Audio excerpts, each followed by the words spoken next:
Is India going to drive the discussions at the SCO Summit 2022 in Samarkand in Uzbekistan? That's the biggest question. In just about 45 minutes from now, Prime Minister Narendra Modi should be touching down in Samarkand. Abhishek Jha is on ground. Abhishek, what's the buzz around? 3 bilaterals, no polar sides or talks so far with Xi Jinping or with Shahbaz Sharif. But there are talks lined up with Vladimir Putin, with Raisi, the president of Iran, and of course the president of Uzbekistan.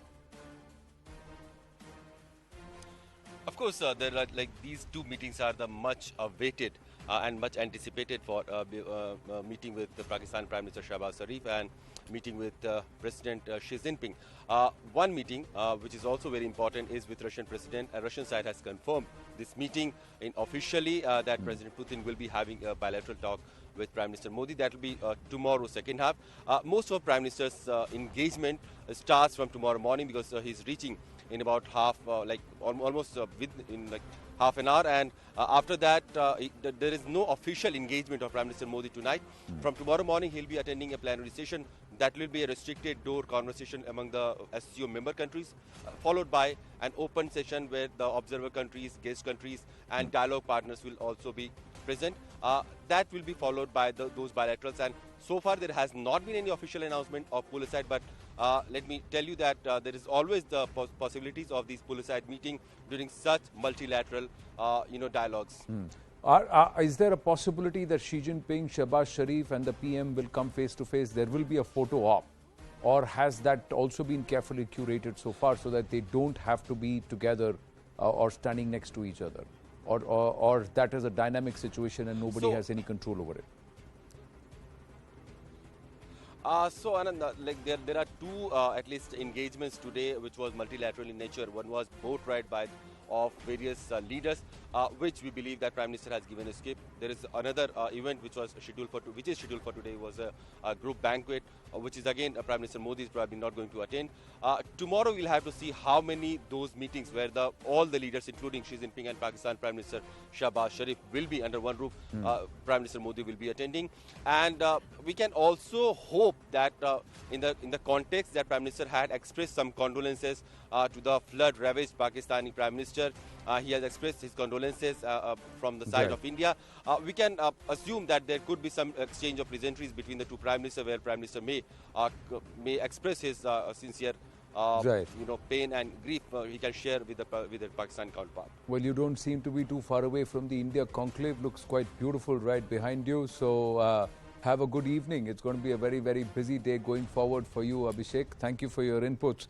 Let's bring it closer home, ladies and gentlemen, and try and understand why India is going to be the fulcrum. One, we are the world's fastest growing economy. We are the only nation who are looking steady, where others are staring at recession and lots of trouble internally, but not for us. The economy at 13.5% GDP growth in Q1 FY 2023, consumer market at 1 trillion. So that's another aspect. The investment opportunity is immense, on track to become a 5 trillion market very, very, very soon. And more importantly, as we look at the symbol of responsible security, a strong global voice against terror, many nations are waking up to Prime Minister's speech, diplomacy and statesmanship, and saying that he's the one who's able to bring leaders together and get conversations going. We are a democracy powerhouse because we're respected as a global protector of democracy, because the Prime Minister has championed this, saying democracy works. And of course, we have been iconized because of our COVID administration and vaccination military landmarks and the ability to vaccinate 1 billion population twice over, and also QR-coded digital vaccine certificates. This is all shown that India can do it, and in the face of adversity where other nations struggle. So is India the fulcrum is a big question. Let's go across to our guest straight away. Syed Zafar Islam, National Spokesperson of the BJP with us, Dr. Swasti Rao with us, and Ambassador Prabhu Dayal also with us. My first question to Zafar Islam ji is, what is India's takeout going to be? This is the test of India's foreign policy. You got an adversary there, you got an enemy there, and you also have a nation which is wondering, are you switching sides? Well, despite having adversary, despite having enemy country part of the summit, but you have a leader who has been respected in Narendra Modi ji, the Honorable Prime Minister, that he has been respected. He is being respected by every single leaders of the globe, including our enemy country, because what he has demonstrated in last 8 years is something, is a lesson, is a case study for many other countries and many other leaders. India has become strong under his leadership. Secondly, India always promotes stability, peace, reconciliation, and more importantly, India offers something which no other country offers, as you rightly pointed out, economy. It's an economy which is growing. It is an economy where everybody feels that their investment will grow many folds if they invest in India. India offers something which no other countries, in terms of cheap labor, in terms of market, in terms of many other benefits which India offers, which no other country offers. So India definitely has been approached by many other countries, and with bilateral discussions, India will definitely. But how do you walk the tightrope between Russia, Putin, between wanting to buy crude oil from Russia and also perhaps keeping the Americans happy, but on the other hand give them a little bit of a warning because they are already saying that we'll help you with the F-16s, Swasti Rao. So balancing, walking that tightrope is not going to be easy. Well, yes, absolutely. Good evening, Anand. Good to be back here. Like you said, I think the sine qua non, the bottom line of, I think, your comment was, yes, hello, am I audible? Yes, Swasti Rao, Okay. and then Zafar Islamji.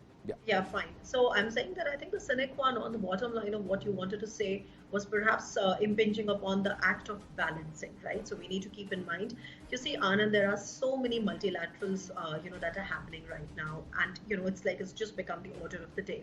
So how do we then make sense of what is happening in Shanghai Cooperation Organization? Why is it important? Why is India there? You see, let me just try and give you a bit of a perspective as to what really is this particular thing and why are we there.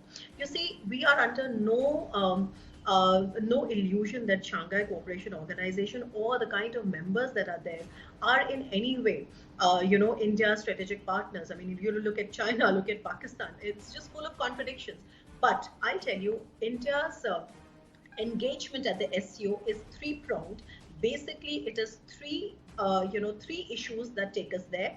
One is to definitely engage the Central Asians, the Iranians, and the Russians. Okay, Iranians, why? Because we are looking big time at the International North-South Maritime Corridor and Chabahar. Why the Central Asians? Because Central Asians right now are also eager to diversify. They feel too sandwiched between Russia and China. That's the first thing. The second thing, why India is there, is because India wants to balance the growing footprint of China in the region. So this is the second reason why India is there. And the third reason why India is there, because India does not want to leave a security vacuum in Afghanistan, because there are important factors and important players that do play a role in Afghanistan. Okay, so it's because of that, we are under no illusion that we are by that, because of the regional, anti-terrorist structure that SCO has, we are under no illusion that by that we are going to be combating terrorism in South Asia, because come on, isn't it contradictory? Pakistan is a member there and Pakistan is the terror hub, right? I mean, Pakistan is the problem. So obviously we are under no such illusions. But my concluding remark on why SCO is important to India is that, of course, it is an act of balancing. And two, by not being at SCO, India runs the risk of not trying to counter the growing footprint of China. Being there, maybe the outcome may not be big enough, but missing the bus in terms of our not marking our participation would perhaps leave that entire area again over to China. So somewhere culturally we are also more amenable to the Central Asians because the soft power works there. Ambassador Prabhu Dayal, before I go back to Zafar Islamji, quick, just bringing in Ambassador Prabhu Dayal. Who would you be watching or what would you be watching? What comes out net take out in the bilateral with Vladimir Putin, or whether or not there is a handshake with Xi Jinping? Ambassador Prabhu Dayal, can you hear me? Yes, I can. Yeah, question was to you, sir. I thought the question was to Mr. Zafar Islam. No, question was to you, sir, and then I'll take this forward with Zafar Islamji. All right. India's participation in the SCO summit is extremely important for a number of reasons. Firstly, it emphasizes the fact that we are playing an increasingly important global role. We are are the fifth largest economy, and our voice is heard in all centers which matter. Secondly, it emphasizes the fact that we pursue an independent foreign policy. Now, of course, the Americans may not be happy, but so what? The Americans have given Pakistan the F-16 upgrade equipment, despite the fact that we have conveyed our concerns to them.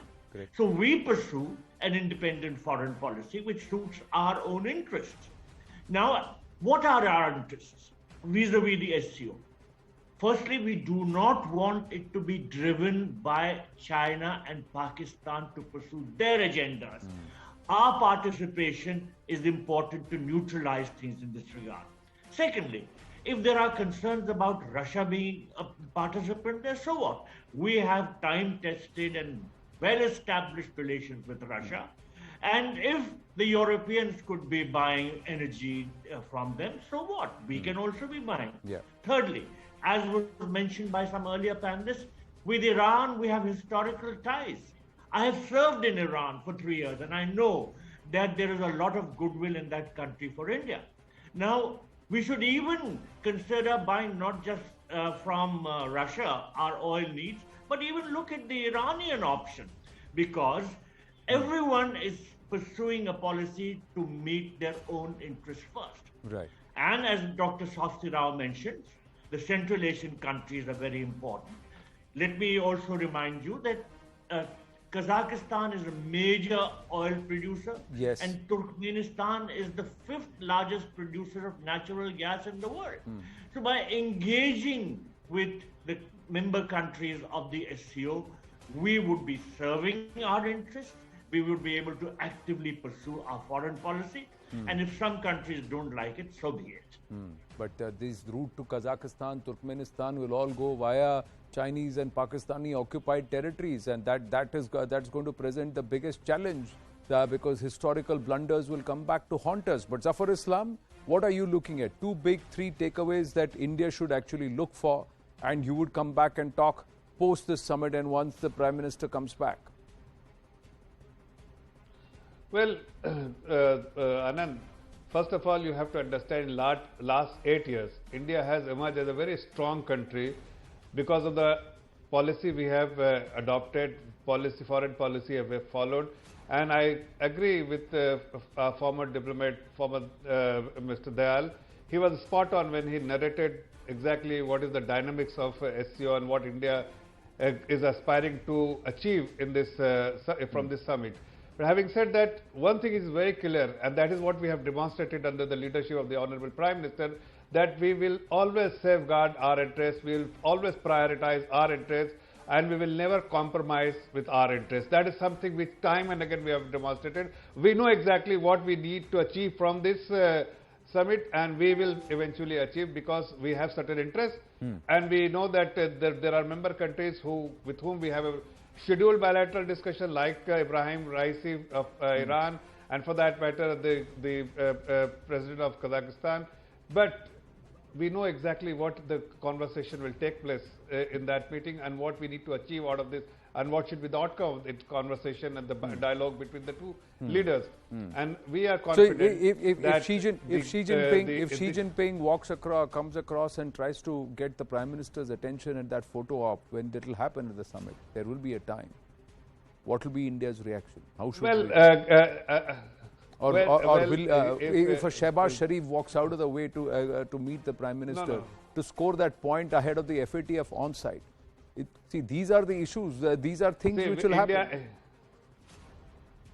No, India is known for a courteous country, and if a leader of another country walks up to the Honorable Prime Minister and he wants to shake hands, I'm sure that the Honorable Prime Minister will take a call whether to meet him or not to meet. But we know that in such summit, shaking hand means nothing. It is the bilateral discussion, it is the bilateral engagement. Well, if a nation's leader walks up to the Prime Minister to shake hands or to greet him, that itself means a lot. And that's what we have to see, ladies and gentlemen. Thank you to all our panelists. Winding up this edition of The Right Stand, Zakir Reddy with you, with Brass Tag.